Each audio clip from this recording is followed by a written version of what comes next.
Kuliani kwangu hapa Sheikh Kiungiza, huyu ni kadhi wa mkoa wa Arusha, mzee huyu, lakini na ujanja wake hapa na bosi wake Sheikh Muhammad Konser, naibu kadhi mkuu wa Tanzania. Nimpe dakika 10 kama kiongozi, yeye anaongea sasa kama kiongozi, lakini shughuli hii kuna watu ambao wamekaa katika minasa hii, taniwia radhi kama listi nimeipanga kwa kukosea. Ili ufunge jukumu la 7, dini yako ni jukumu lako kuipambania. Samahani, lakini wewe ukimaliza maiki hii dakika 5 achangie hapo hapo. Aliye kuliani kwako simjui anaitwa nani?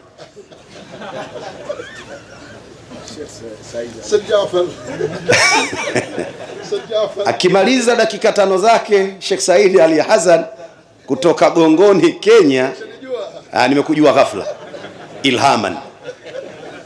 Nitamuomba rafiki yangu, sahibu wangu Sheikh Samir Siddiq, mkono wa kulia wa almarhum gogo Sheikh Muhammad Bakari, greda la almarhum Sheikh Muhammad Ayubu, naye aseme dakika 5. Akimaliza yeye maiki irudi kwangu, utamkabidhi Said, yeye aseme walau dakika 5 6, na tufanyie dua, tuswali, tule, si tutaanza nini. Yani maiki ikija tena huku vitu vingine kama nitakuwa nimeelewa. Mkituchelewesha mpaka saa 10 la baasa, kwa sababu sasa inarudi kwa viongozi na mimi hapa nitailia nyuma. Mimi kazi niliyopewa na Sheikh Kidago ndiyo hii, kupanga nimepanga mimi, msije mkalu Sheikh Kidago umepangaje vile. Jamani, hiyo mnilaumu mimi. Afwan. Huyu anaitwa Rashid Masai, shehe wa Masai wote, huyu ndio mufti wao. Na kwa taarifa yenu, aliwahi kumwambia Sheikh Samiri, mashehe kaini vizuri hapa, kipande hiki hakipo sawa kwenye definition ya mantiki, kusema al-insanu ni hayawanun natiqun, wengine wakasema al-mufakkir. Inakuwaje mwanadamu mnyama, mimi simo, labda nyinyi? Alisema huyo. Katika hiyo hayawanu yeye ayumo, labda nyinyi mashehe.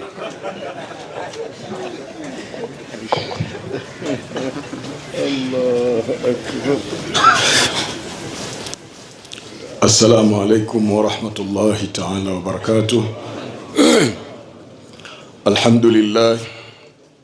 Alhamdulillahi rabbil alamin, wassalatu wassalamu ala ashrafil anbiya'i wal mursalin wa ala alihi wa sahbihi ajma'in. Amma ba'd, yaqulu ash-sha'ir: ya ayyuhal ummi hasbuka rutbatan fil ilmi an danat laka al-ulama'u. Na waheshimu swafu yote ya juu, wanachuoni hawa ndio wa zama hizi, ndio mashekhe wetu wa zama hizi, ndio mashekhe wa wakati huu ambao wanafanya kazi, wanasafiri, wana afya. Wengi waliokuja hapa walikuwa wakitoka safarini. Kwa hiyo tuungane na mimi, wanachuoni wetu, tuwape heshima kubwa, kwa sababu ndio jicho letu, wanafanya kazi kubwa. Mimi nimepewa jukumu la dini, kwamba dini ni jukumu lako, lakini dini ni uwanja mpana sana. Wote waliosema kutoka mwanzo mpaka mwisho wamesema dini. Sasa labda mimi nishike sehemu mbili, nishike kwenye ilmu na katika ibada. Pia watu wengi wanaijua dini sehemu hiyo, katika ilmu ya dini na katika ibada. Lakini tukisema mimi nazungumzia dini, uwanja wa dini ulivyokuwa mpana, sijui nitashika wapi. Lakini mimi niseme Mwenyezi Mungu Malengo yetu sisi kuumbwa wanadamu ni kuabudu.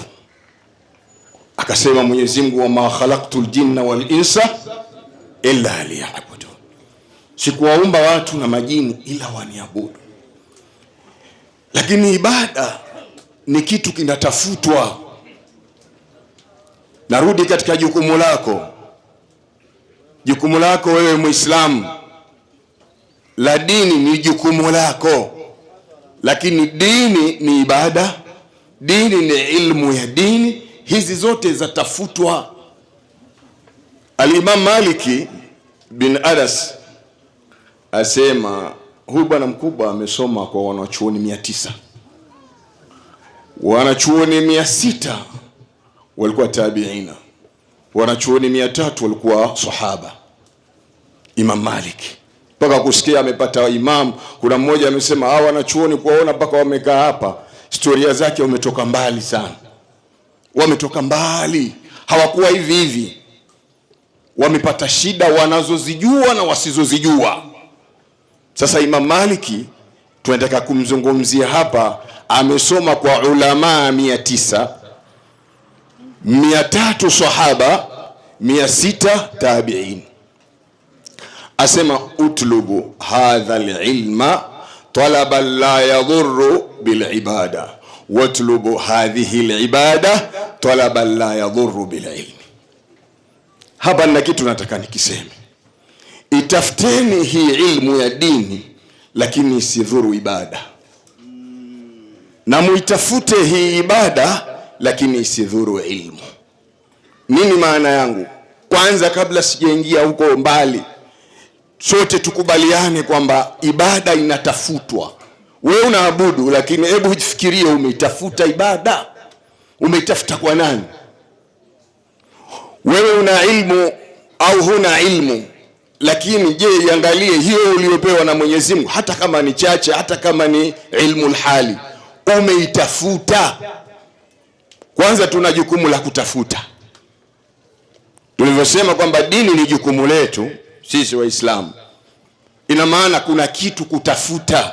Dini lazima itafutwe. Na watu wanaitafuta wapi? Kwa wanachuoni hawa ulama hawa, ndio tunakokwenda kutafuta dini.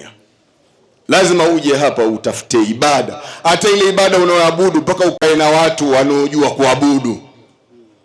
Kama itakuwa eneo uliopo watu wamejenga msikiti wao, wala hakuna watu waliojua kuabudu, wewe pia utakuwa hujui kuabudu. Hii ibada pia inatafutwa. Ndio maana katika madarisi zetu, baada ya kusoma alafu kuna mazoezi, kuna tamrini za ibada. Simama mbele wewe, swalisha, waswalishe wenzako, swalini hivi. Ni vitu vinatafutwa.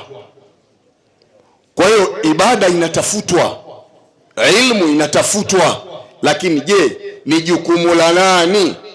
Kama mzazi wako hakukusaidia wakati ni mdogo mpaka umebaleghe, bado wewe unatakiwa utafute mwenyewe. Jukumu hili ni la mzazi, la wewe kuabudu vizuri, la wewe kusoma vizuri, ni jukumu la mzazi. Lakini kama mzazi hakufanya, hujachelewa, bado unatakiwa wewe utafute. Uhangaike kwa mashekhe hawa, utafute ibada. Unaweza ukamdharau shekhe, kumbe wewe kuabudu hujui. Unaweza ukamsema shekhe, kumbe wewe elimu huna. Ukafanya mambo ya ajabu, lakini hujajua hata uko kuabudu kwenyewe. Kwa hiyo jukumu letu ni la utafutaji wa ibada na utafutaji wa ilmu. Lakini pia tuangalie watu wakubwa, pamoja na ilmu zao kubwa na daraja zao kubwa, lakini dini waliipigania. Kwanza tuanze na Mtume Muhammad. Anasema Mtume Muhammad, ya muqallibal qulub thabbit qalbi ala dinik. Mtume Muhammad wa kusema maneno hayo, mwenye kuzigeuza nyoyo, uthibitishe moyo wangu juu ya dini yako. Maswahaba walishtuka sana. Maswahaba walishtuka Mtume aliposema hiyo. Angalia dini inavyokuwa kila mmoja anaipigania. Jukumu la dini ni jukumu lake. Mtume Muhammad pia jukumu la dini ni jukumu lake. Anasema, mwenye kuzithibitisha nyoyo, uthibitishe moyo wangu juu ya dini yako. Masahaba walishtuka sana, wakamwambia, atakhafu ya Rasulullah, hata wewe Mtume Muhammad pia unaogopa kuhusu hii dini? Dini imemtia hofu Mtume Muhammad. Masahaba wanaambia, unaogopa wewe Mtume Muhammad? Asema, wama yu'minun, jambo gani linalonipa mimi amani? Wa qalbi baina usbu'ain min asabi'i arrahman jalla jalaluhu, moyo wangu katika vidole viwili katika vidole vya Mwenyezi Mungu jalla jalaluhu. Yuqallibuhu kaifa yasha, anaugeuza anavyotaka. Mimi naweza nikageuzwa. Hata wewe ambaye umesimama na istiqama ya dini yako, kuwa na hofu katika dini yako. Wakati wowote Mwenyezi Mungu anaweza kukugeuza. Mtume Muhammad anaomba dua ithibitishwe dini katika moyo wake, kwa maana anaogopa. Moyo wa kila mtu uko katika vidole viwili, katika vidole vya Mwenyezi Mungu Subhanahu wa Ta'ala. Yuqallibuhu kaifa yasha, anaugeuza wakati wote anaotaka. Al-Imam Shafi'i ni bana mkubwa sana, lakini aligawa usiku. Kana yuksimu al-laila thalatha, alikuwa akiugawa usiku makundi matatu. Thuluthun lis-sala, kwa thuluthi ni ya swala, wa thuluthun lidirasati al-ilmi, thuluthi ilikuwa ni ya ilmu, wa thuluthun lin-nawm. Kapanga ni utaratibu wake ili dini isimponyoke, ni utaratibu. Sasa al-Imam Shafi'i anapanga, sisi nani? Mimi ni nani? Al-Imam Abu Hanifa alikuwa wakati wa afya yake akisali rakaa 300 wakati ana afya. Al-Imam Abu Hanifa na ilmu alionayo, hizi ni za sunna shekhe, acha zile za faradhi, acha zile za faradhi, za sunna. Alikuwa akiswali rakaa za sunna 300, na alipofika umri wa utu uzima zikapungua, zikawa ni 150. Maimamu wakubwa wenye majina, huwezi kuamini, kisikia Abdul Qadir al-Jilani qaddasallahu sirra, huyo alikuwa akiswali rakaa 1000 za sunna. Ahmad Badawi yule wa Misri alikuwa akiswali rakaa 1000 za sunna. Wa Hassan Shadhili alikuwa akiswali rakaa 1000 za sunna. Wote waliokuwa ni viongozi, wana majina, walikuwa wakifanya ibada zao vizuri. Kwa hiyo dini kama wale walichunga kama jukumu lao, hawakuitaka iwatoke. Wao ndio tunaokubaliana kwamba ni watu wako juu. Je, sisi vipi hali zetu sisi? Kwa hiyo usingoje ukafikiria dini ni jukumu la shekhe kukukumbusha wewe, ni jukumu lako. Watu walikuwa wakisafiri kwenda sehemu mbalimbali. Mtu anasafiri safari ndefu kwa ajili ya hadithi moja, ende akachukua hadithi moja tu, safari ndefu kabisa. Kwa hiyo dini ni jukumu la mtu, agharamike kweli kweli gharama kwa ajili ya dini yake. Wenzetu wa Yemen walikuwa na utaratibu kabisa wa maisha. Mtoto wa Kiyamani akishapata akili, akishapata ufahamu, miaka 7 ni ya ilmu ya dini, miaka 7 ni ya kusomesha dini, miaka 14 ameitia katika ilmu ya dini. Kisha baada hapo anawaachia wengine, anajikita katika ibada. Ndio unakuta wa Yemen wadogo ni maauliaullah, mawali wa Mwenyezi Mungu. Ule uwali ni utaratibu, hauji hivi sudfa au sabahalala. Lazima upangilie. Hii miaka hii ya ilmu ya dini, huwezi kuwa wali huna ilmu. Si kweli. Sisi tumekuja kumuuliza Sheikh Muhammad Ayubu siku moja. Sheikh, tukamuuliza sisi, kulikuwa na darweshi mmoja ana bendera yake. Sisi wakati wenu wadogo tutasoma, tutajua mtu akishakuwa ni khalifa na nini ni wali. Sikamwambia Sheikh, yule darweshi alikuja Sheikh ni wali yule. Akasema hakuna, haiwezekani. Wali lazima awe na ilmu. Yule hana ilmu, yule si wali, yule ni rajulun salih, ni mtu mwema. Kwa hiyo usije ukamwona mtu anaongoza Qadiria, dhikiri na nini, lakini ilmu hana, lakini dhikiri zote anazijua kwa moyo, ukasema ni wali. Wewe bado, yule ni mtu mwema sana. Kama watu wanataka kuiga wema, waige kwa mtu huyo, lakini si wali. Wali unataka ilmu. Hakuna wali mweupe, wewe mweupe alafu ni wali, hakuna. Lazima wali awe na ilmu. Kwa hiyo mimi mambo yangu ni mawili, ni ibada na ilmu, na singependa kutawilisha sana, kwa sababu hata hawa mashekhi wanatuambia mtu uwezo wake wa kusikiliza ni dakika 45. Hawa mashekhi wakisimama wanatuambia, hawa mashekhi zetu hawa takriban wengi nimesoma kwao. Mimi sinajua tabia yangu. Wewe Sheikh Samiru mmesoma kwake. Wewe Sheikh Samiru mnamuona mmesoma kwake. Mimi kila mwenye elimu ndio mtu wangu. Mmesoma kwake ni kati huyu. Huyu mnamuona hapa Sheikh Samiru. Mmekwenda kule kaambia mmesikia kumetoka kitabu cha Miqati sikijui. Akadhamia njoo. Wewe Sheikh Samiru, Sheikh wangu katika Miqati. Kwa hiyo mumjue huyu. Sio kwamba labda ni mtu yani ukimgusa umenigusa mimi. Yaani tupambana na wewe. Lakini nilikwenda mimi wakati wa uhai wa Sheikh Muhammad Bakar, kaambia hii Miqati Sheikh, wewe afya imekuwa mbaya, lakini ni nani katika Shamsu Maarif ambaye anaiweza hii an-nuqat? Asema hii anaiweza Sheikh Samiru peke yake, usende kwa mtu yeyote. Tena nimeelekezwa na Sheikh Muhammad Bakar, sio kwamba labda tulipeana kwa urafiki. Alinielekeza Sheikh Muhammad Bakar, nenda kwa Sheikh Samiru, ndio kitabu hichi anayekijua, hakuna mwingine anayekijua. Kwa hivyo kanambia. Kwa hiyo mlijue sana, kimwona utamuona umri wake na nini, na mwenyewe mtu atawadhu nini, mtu tulivu, lakini mimi ni shekhe wangu. Sijui tumeelewana vizuri? Baada ya hapo niombe mimi nimalizie hutuba yangu hii kwa sisi Waislamu. Jambo la ilmu kwetu limekuwa kama kituo cha polisi.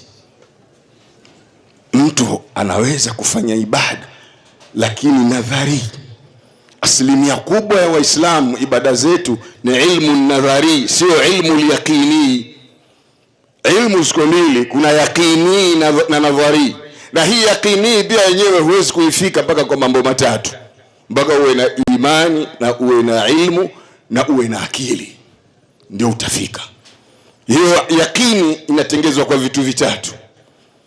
Kwa hiyo sisi hatuwezi kuwa ibada zetu zikawa na ibada hazina ilmu. Hakuna ibada hizo, kwa sababu hatuwezi kufika kwenye ibada za yaqini. Na ndio maana unaona ibada zetu hazina athari. Wengi wameabudu miaka 40, miaka 50, lakini si wali. Kwa nini yeye amefanya ibada muda mrefu alafu si wali? Haoni chochote, hata shetani akipita pale hamuoni. Umefanya ibada miaka 50, shetani akipita umuoni. Kwa nini ibada hiyo? Ilikuwa sahihi ibada yako kweli? Kweli angalieni vizuri swala hilo. Ni watake radhi, kwa sababu ulimi hauna mfupa. Sisi wazungumzaji bwana tunajisemea tu. Wala si fani yangu kwanza. Mimi fani yangu ni kusomesha. Kusema bwana sifani yangu ni amri, nimeamrishwa na mashekhe nisimame, nimesimama. Sifani yangu, usije ukatafuta pale alikosea. Simo katika jambo hili bwana, sifani yangu kabisa. Nimesimama kwa amri ya mashekhe, adabu na heshima. Siwezi mimi waniamrishe watu kama hawa alafu mimi. Na ndio maana mmekaa mwisho. Sio kaona mmekaa mwisho kwa sababu ni mkubwa. Nimekaa mwisho kwa sababu ndio mara ya kwanza kuona hili kongamano. Sasa nimekaa pembeni najifunza tu kwamba wanafanya hivi ndio mara ya kwanza kuingia katika hafla hii. Na kongamano hili ni mara ya kwanza, ni mgeni. Sasa labda kai kwa mwisho anaweza, siwezi. Nimekuwa mwisho kwa sababu ya kujifunza, ndio mara ya kwanza. Na insha Allah namuomba Mwenyezi Mungu kwa raha nilizoziona hapa na ladha za ilmu nilizoziona hapa, sitaacha tena ila niwe na udhuru. Wassalamu alaikum wa rahmatullahi wa barakatuh.